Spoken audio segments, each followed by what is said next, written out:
नमस्कार, स्वागत है आपका न्यूज 80 पर। मैं हूं आपके साथ राहुल राणा। उत्तर प्रदेश में गन्ने भाव को लेकर एक बार फिर से सियासत तेज हो गई है। गन्ने भाव को लेकर क्या सरकार जो है गन्ने का भाव बढ़ाने का इरादा सरकार का है या नहीं? क्या राष्ट्रीय लोकदल और भारतीय जनता पार्टी जब एक साथ सरकार में है तो क्या ऐसा कोई माहौल बनता हुआ दिखाई दे रहा है? क्योंकि अभी हाल में कृषि मंत्री का एक बयान सबसे ज़्यादा वायरल हो रहा है, जिसमें उन्होंने कहा कि क्या हर साल जो है गन्ने का भाव बढ़ता रहेगा। जिसके बाद राकेश टिकैत ने लगातार जो है वो सरकार को चेतावनी दी है और कहा है कि क्या सरकार जो है किसानों के हित में काम नहीं कर रही है। इस तरह के बयान देने से किसान कहीं ना कहीं निराश होता है। आज मेरे साथ है तमाम बातचीत करने के लिए राष्ट्रीय लोकदल के शामली से विधायक प्रसन्न चौधरी जी। विधायक जी, आपने भी बयान सुन लिया होगा। आखिर गन्ने के भाव को लेकर लोग इंतजार कर रहे हैं कि कब भाव। बयान हम सुनते ही नहीं जिसमें कंट्रोवर्सी हो। आदरणीय कृषि मंत्री जी का जो क्षेत्र है वो गन्ना उसमें नहीं आता। गन्ना आदरणीय गन्ना मंत्री के क्षेत्र में आता है, अलग डिपार्टमेंट है वो। और उन्होंने क्या कह दिया, किस माहौल में कह दिया, बात का बतंगड़ बना दें, ये पत्रकार बना हुए हैं, कुछ विपक्ष वाले बना हुए हैं, ऐसा कुछ नहीं है। और सरकार की मानसिकता बिल्कुल ठीक है, प्रयासरत है। और मैं यदि गन्ने के बारे में बोल लूँ तो गन्ना एक ऐसी पश्चिम उत्तर प्रदेश की खेती है जो यहाँ किसानों की रोजी रोटी का साधन है। और सच्चाई तो यह है कि गन्ने की फसल में किसानों को बहुत बड़ी इनकम नहीं है और उसका भाव बढ़ना चाहिए। हमारी लगातार मांग राष्ट्रीय लोकदल की रहती है और परिस्थितियाँ अनुकूल बनेंगी। आदरणीय मुख्यमंत्री जी से आदरणीय चौधरी जैन सिंह जी की भेंट हुई थी अभी 1.5-2 महीना पहले। सारे विधायक भी थे, कुछ राष्ट्रीय लोकदल के पदाधिकारी भी थे, तो बात रखी गई थी और हम प्रयासरत हैं और उम्मीद करते हैं अब भी एक प्रतिनिधिमंडल आदरणीय मुख्यमंत्री जी से मिलेगा बहुत जल्दी। उसके कल ही मिल ले आदरणीय अनिल कुमार जी के नेतृत्व में, तो हमारा प्रयास रहेगा। और ऐसा लग रहा है कि हम अपने प्रयास में सफल भी होंगे। कुछ ना कुछ जो भी भाव बढ़ाने का पूरा हमारा प्रयास है। अभी उपचुनाव में जयंत चौधरी जी का बयान आया था कि 400 पार लोग मांग कर रहे थे और मेरी भी जब बात हुई थी चौधरी साहब से, कह रहे थे कि बढ़ेगा। लेकिन अब आप जिस तरह से ये कृषि मंत्री का बयान आ रहा है और आप फिर कह रहे हैं कि आप लोग डेलीगेशन एक मुलाकात करने के लिए जा रहा है, आपने क्या एजेंडा बना है उसको लेकर? नहीं, एजेंडा मैं क्या बताया है भाई, राष्ट्रीय लोकदल हमेशा किसानों की बात करता है और गन्ना यहाँ की मेन फसल है। और ये तो 400 पार की बात है, वो तो एक नारा भारतीय जनता पार्टी का 400 पार का था। उसमें एक मजाक के तौर पे चौधरी साहब ने उसे सीरियस भी ले सकते हैं, वो बात कह दी थी, चुनाव में बात थी वो। और प्रयास में है। और गन्ने का भाव मैं तो ये कह रहा हूँ कि 400 पार नहीं, गन्ने का भाव तो कम से कम 700-800 होना चाहिए, 700-750। लेकिन देखो उसमें वो भी देखना है कि चीनी का एक्सपोर्ट अभी बंद है, एथेनॉल पर भी अभी सरकार का प्रतिबंध है। ये सारी चीज़ें यदि लाइन पर आ जाएं तो गन्ने का भाव भी बढ़ेगा। आप लोग कल गन्ने के भाव पर लेकर खासकर मुलाकात तो योगी जी से इसीलिए कर रहे हैं ना? आदरणीय चौधरी जैन सिंह जी का निर्देश है और आदेश है कि एक प्रतिनिधिमंडल मिलो और मिल के बात करो इस विषय पर।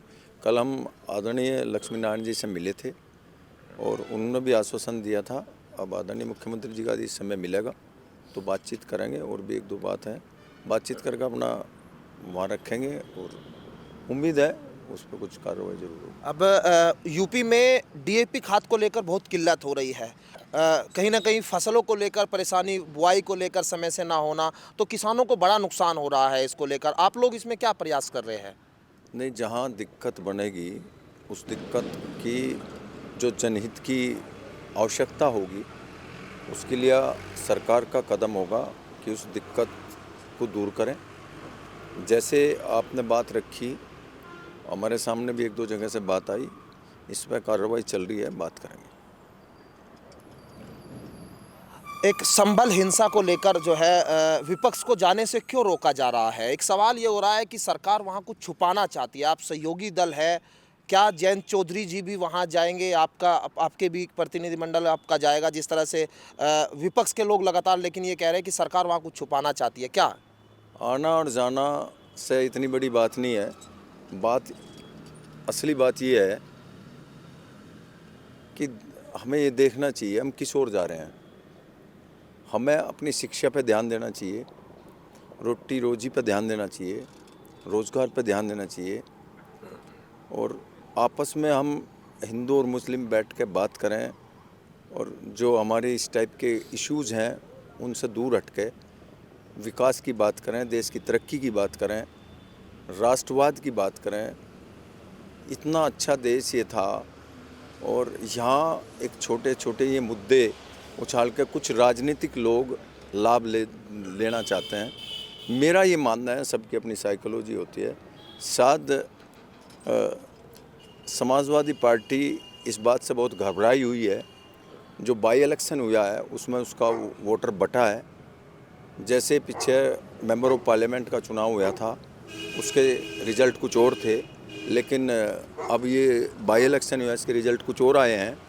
मीरापुर का चुनाव हमने देखा है, वहाँ भी इनका वोटर बटा है।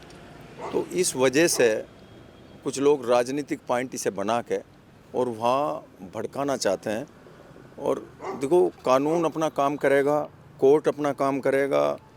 अब मान लिया पुलिस वालों के साथ हम दुर्व्यवहार करें, उन पर पत्थर मारें, तो वो चीज़ अच्छी नहीं लगती, संदेश बढ़िया नहीं जाता। ठीक है, हम भी समझते हैं कहीं ना कहीं हो सकता है गलत मान लिया कोई बात हो रही है। भाई दोनों समाज, राष्ट्रीय लोकदल ने हमेशा किसान की बात करी है, हिंदू और मुस्लिम की बात नहीं करी, ना कहीं मंदिर की मस्जिद की बात करी, ना हम अब करते, ना हमारे एजेंडे में है। किसान एजेंडे में हम ये चाहते हैं कि किसान तरक्की करे, देश तरक्की करे। हर व्यक्ति का एक दायित्व होता है कि उसका भी योगदान देश की तरक्की में सम्मिलित हो। तो ये जो लोग ऐसे हैं जो पत्थरबाजी में लगा दिए गए, ये बहुत गलत संदेश है। और पुलिस वाले पर पत्थर लगेंगे तो वो क्या संदेश जाएगा? गलत संदेश जाएगा उसका। ये गलत नहीं जाना चाहिए। हम अपने बच्चों को शिक्षा में लगाना चाहिए, अपने रोज़गार में लगाना चाहिए। हम क्यों इस ओर बढ़ रहे हैं? जहाँ कोर्ट का काम है, कोर्ट में जाना चाहिए। मान लिया एक थोक वहाँ कुछ गड़बड़ कर रहा था, तो उसकी शिकायत होती, पुलिस से शिकायत होती, फिर कोर्ट से शिकायत होती। अब भी तो हाई कोर्ट का, सुप्रीम कोर्ट का आदेश आया है, अब भी तो दोनों ने माना है।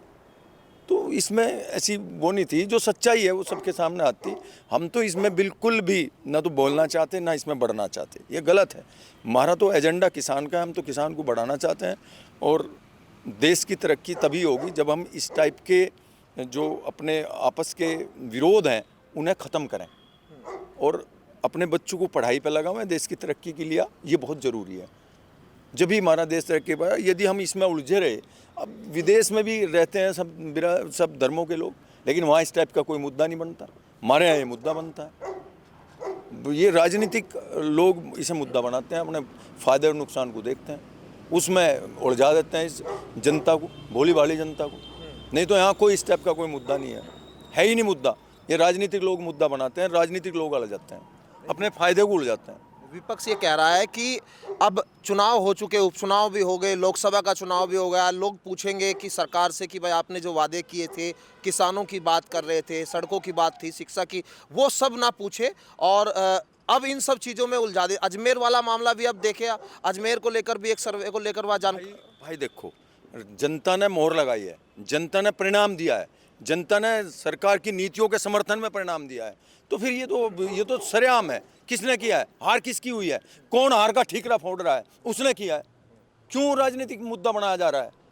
राजनीतिक मुद्दा तो बनना नहीं चाहिए।